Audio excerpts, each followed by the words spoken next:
Good morning class 9।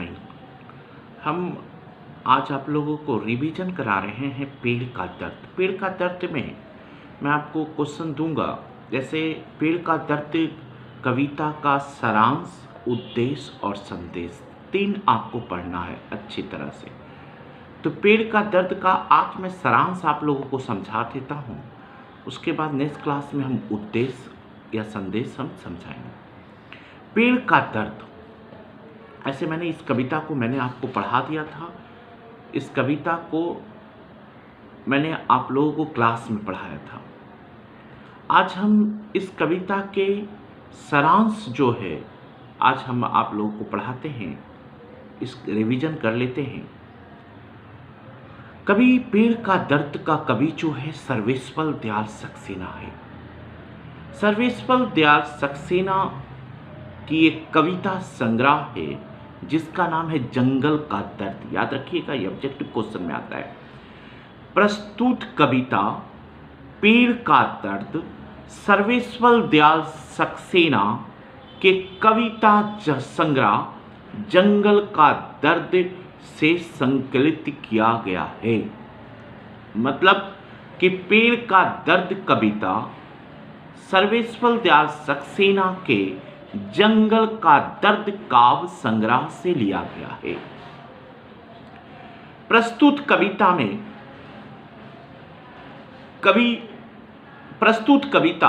पेड़ का दर्द कवि का अनुपम कीर्ति है। कवि सक्सेना का अनुपम कीर्ति है।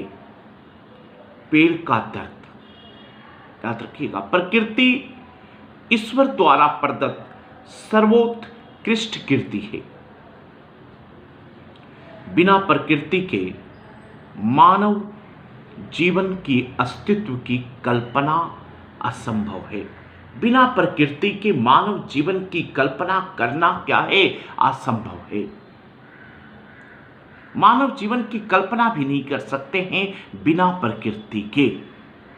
प्रस्तुत कविता में कवि ने पेड़ की उस असहाय एवं मर्मांतक व्यथा की कथा कही है जो समस्त त्याग की प्रतिमूर्ति होने के बावजूद भी अपने अस्तित्व की रक्षा के लिए विकल है, जो अपने अस्तित्व की रक्षा के लिए परेशान है। प्रस्तुत कविता में कवि जो है पेड़ के दर्द को बताया है। उसका सारा जीव तथा जगत के लिए अमृत है। उसका सारा जीवन, पेड़ का सारा जीवन जीव तथा संसार के लिए, जगत के लिए अर्पित है, संसार के लिए अर्पित है। किंतु इसके बावजूद भी इस निर्दयी एवं क्रूर समाज ने उनके द्वारा दिए गए परोपकार के बदले उसकी संपूर्णता छीन ली है,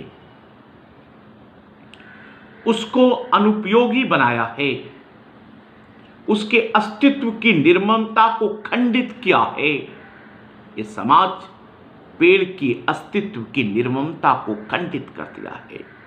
आज लगातार कटते हुए एवं संकुचित होते हुए भी जंगल का प्रतिनिधित्व करता हुआ वह पेड़ एक खतरे से भी आगाह कर देना चाहता है।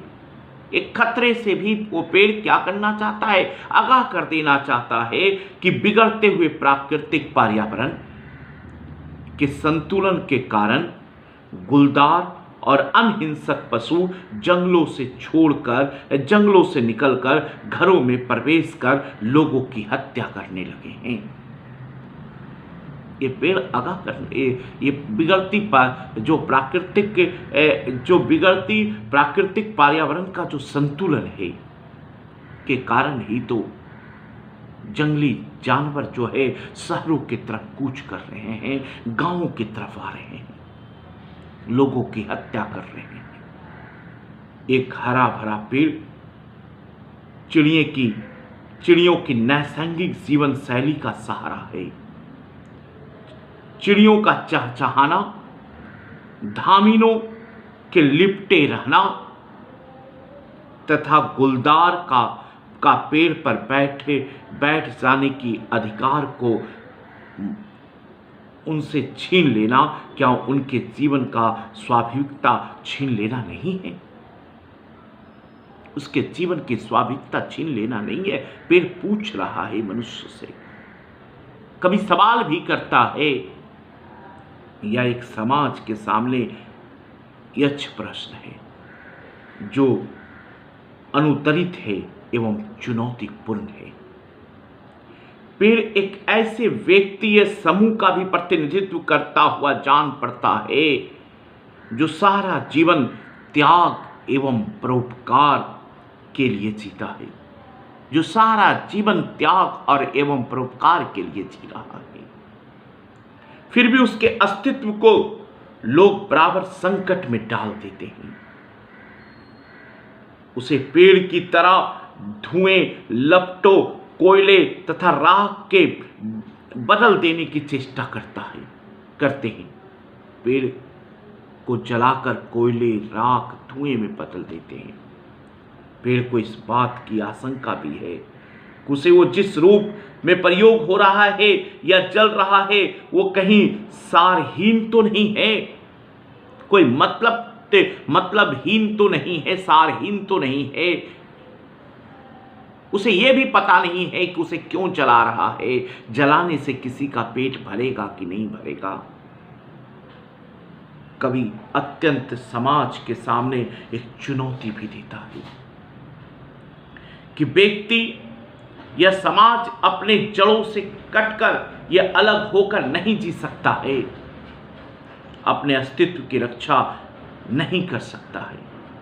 यदि हम स्वयं जड़ से कट रहे हैं तो विनाश को ही दावत दे रहे हैं, विनाश को ही निमंत्रण दे रहे हैं, विनाश को ही न्योता दे रहे हैं। पेड़ के मन में एक पीड़ा ही नहीं, पेड़ के मन में एक दर्द ही नहीं, आक्रोश भी है, क्रोध भी है, गुस्सा भी है। पेड़ से सूख झड़ती हुई पत्तियां चिंगारी है जिसके लपटों से मानव अस्तित्व को ही खतरा है। उसे सारी चुनौतियों को झेलते हुए भी वो अपने जीवन को कभी नहीं भूलना चाहता है। पेड़ अपनी सारी चुनौतियों को झेलते हुए भी अपने जीवन को कभी नहीं भूलना चाहता है। जहां उसकी जड़ें अनवरत पेड़ को संजीवनी प्रदान कर रही थी, जहां उसकी जड़ें थी, सभी मानव प्रकृति द्वारा प्रदत्त इस अनमोल संजीवनी को भूल जाएगा तथा भूलकर अपने अस्तित्व की रक्षा कर सकेगा। क्या मानव, प्रश्न है, क्या मानव प्रकृति द्वारा प्रदत्त इस अनमोल संजीवनी को भूल जाएगा तथा भूलकर अपने अस्तित्व की रक्षा कर सकेगा? यह एक प्रश्न है जो समाज के समक्ष अंतुरित एवं बेचैन कर देने वाला है। पेड़ को लकड़ी के रूप में बदल देना यानी जीवन के मृत्यु के रूप में परिवर्तित कर देने से समाज और संसार कब तक बचेगा? यह प्रश्न भी संकटकालीन समय की सूचना देता है, जिससे हमें क्या करना है, बचना है। कभी कहता है जिससे हमें बचना है। तो ये कविता का सार था, कविता पेड़ का दर्द। इस कविता का उद्देश्य और संदेश भी है जो हमने इस क्लास में आपको समझा देंगे। पेड़ के दर्द से आपको बहुत सा क्वेश्चन एग्जाम में पूछे जाएंगे। धन्यवाद।